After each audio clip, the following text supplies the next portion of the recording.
Hello, everyone, and welcome back to English Talk Studio, the podcast where we make learning English feel natural and enjoyable. I'm Jake. And I'm Emma. We are so happy you are here with us today. Jake, how are you doing this fine morning? I am doing really well, Emma. I had a great cup of coffee, fresh ground, a little milk, no sugar, and I am completely ready to talk. What about you? I am wonderful, thank you. I slept really well last night, which always makes me happy. And I woke up to sunshine, which is a bonus. Sunshine and good sleep, the perfect combination. Before we jump into today's topic, we have a small but meaningful request for all of you listening. Yes, if you are enjoying English Talk Studio, please hit the like button. It really helps us reach more people who are learning English just like you.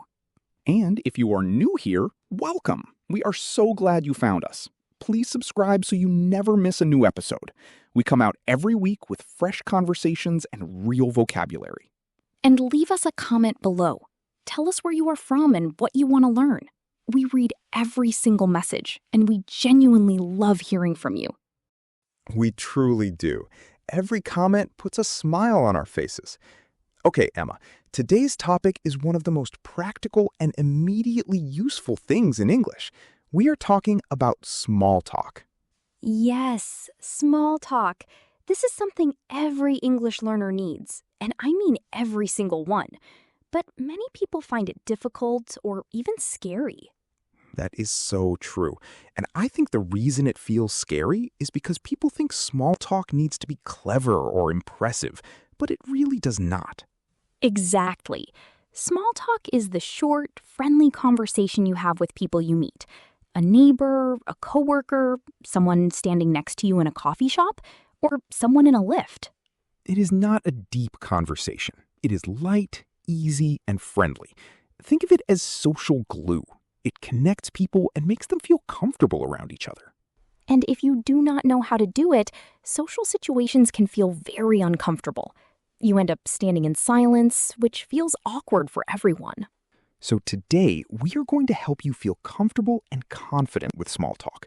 We will give you real phrases, real examples, and tips you can use straight away. Let's start at the very beginning. What even counts as small talk? Jake, can you give us some examples from your own life? Sure. This morning, I walked past my neighbor while taking out the rubbish. I said, "Morning. Lovely day, isn't it?" She smiled and said, "Beautiful. Finally, some sun." That 5-second exchange, that is small talk. Perfect. And then at the coffee shop, maybe you say to the person next to you, "The queue is so long today, isn't it?" And they laugh and agree. Another 5 seconds of small talk. It is everywhere. And once you have the right phrases, you can do it almost automatically. So what are some of the most common small talk topics? Great question. The number one topic, and this is true in almost every English-speaking country, is the weather. People always talk about the weather. You can say things like, "Beautiful day, isn't it?" Or, "Can you believe this rain?" Or, "Feels like summer is finally here." I love those. They are so simple but so useful. The weather is perfect for small talk because everyone experiences it. It is universal. Nobody can say, "I don't know anything about weather." Exactly. And weather comments are also what we call tag questions. You make a statement and then add a small question at the end. "Nice day, isn't it?" "Bit cold today, isn't it?" "Lovely evening, don't you think?" Tag questions are great because they invite the other person to respond. You are not just making a statement, you are opening the door to a conversation. Let's practice a few. I will make the statement, and you finish the tag question. The weather is beautiful today. Isn't it? It's been a really long week. Hasn't it? The coffee here smells amazing. Doesn't it? Listeners, you can practice these too. It is a very useful pattern. Another very common small talk topic is the weekend. Did you have a good weekend? Or any plans for the weekend?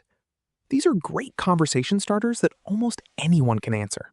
Yes, and they are easy to answer. You can say something simple like, "It was really relaxing. I didn't do much." Or, I went to the market with my family. It was lovely. You do not need an exciting story. Right. The other person does not expect you to say, I climbed a mountain and then went to a fancy restaurant. Simple is completely fine. And then the other person can share too. That is how small talk works. You give a little, they give a little.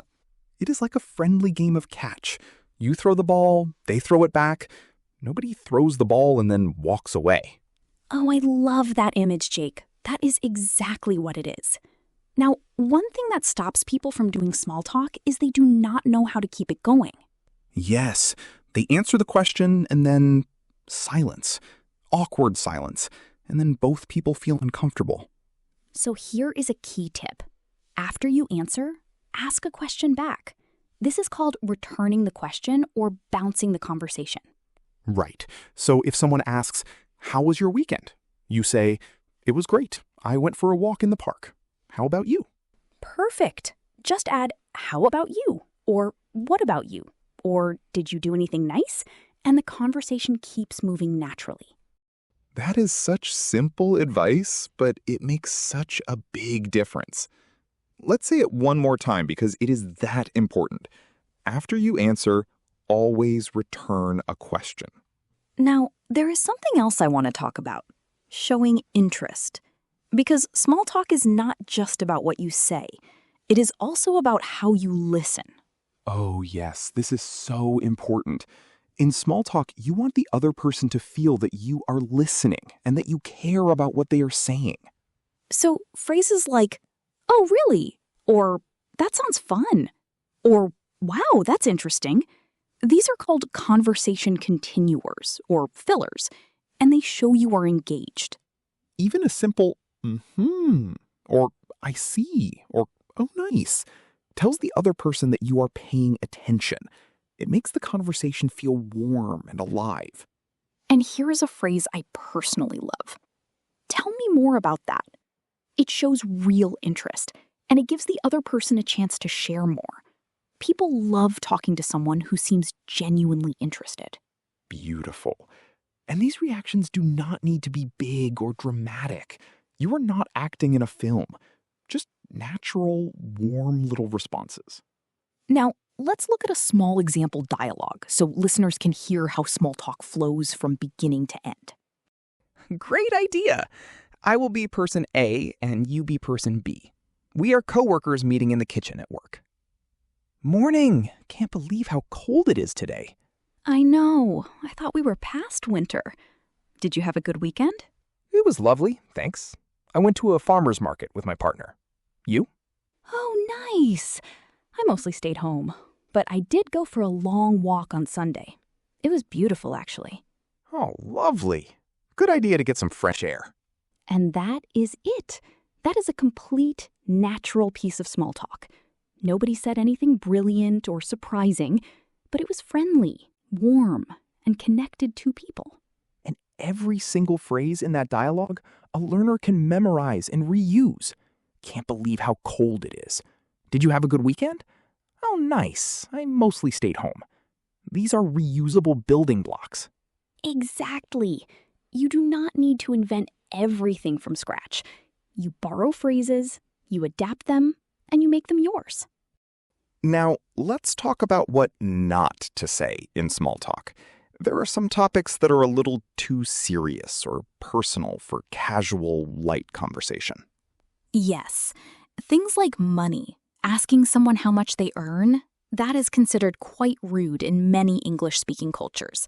Also, politics, religion, serious health problems, these are better saved for closer friends or more serious conversations. In small talk, keep it light. If someone asks, how are you? They are not usually expecting a detailed medical report. A smile and great, thanks, is perfect. That is very good advice. Keep it light, keep it positive, and keep it friendly. Now, I want to share a listener story that I think you will find very inspiring.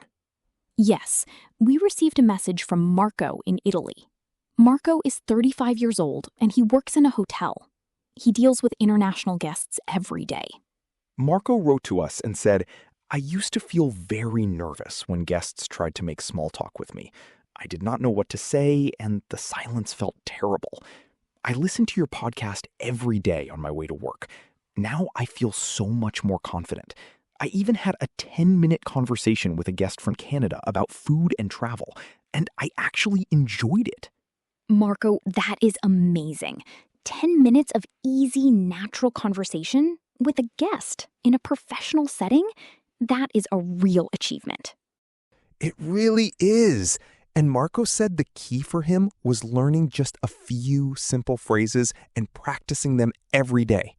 You do not need 100 phrases. You need 5 good ones that you really know well and feel comfortable using. That is such a smart approach. Quality over quantity. 5 phrases you genuinely know are worth more than 50 phrases you sort of know. Marco, we are so proud of you. Keep going. And listeners, if you want to share your story with us, please leave a comment or send us a message. We absolutely love featuring our community. Okay, so let us do a quick review of today's lesson. Emma, can you summarize for our listeners? Of course. First, small talk is short, friendly, and light. It is social glue. Common topics include the weather, the weekend, and local events. Second, use tag questions to invite responses. Nice day, isn't it? Third, after you answer a question, always return it. Say, how about you? Fourth, use conversation continuers like, oh, really? And that sounds fun to show you are listening. Fifth, avoid heavy topics like politics or money in small talk. And sixth, keep it positive, warm, and friendly. Perfect summary. And the most important thing of all, practice. The more you do small talk, the more natural it feels. You will stop thinking about it and start just doing it. Exactly. You can practice with a friend, with yourself in the mirror, or even while watching a show in English. Notice how characters make small talk. Borrow their phrases. Great idea. Okay, everyone, that is our episode for today. Thank you so much for spending this time with us at English Talk Studio. Before you go, please give this episode a thumbs up if it helped you. It means the world to us, and it helps more English learners find our podcast. And subscribe if you have not yet, so you get all our new episodes every week. And leave a comment. What is one small talk topic you want to practice? Tell us. We want to know. See you next time, Jake. See you next time, Emma. Bye, everyone. Keep practicing and keep enjoying English.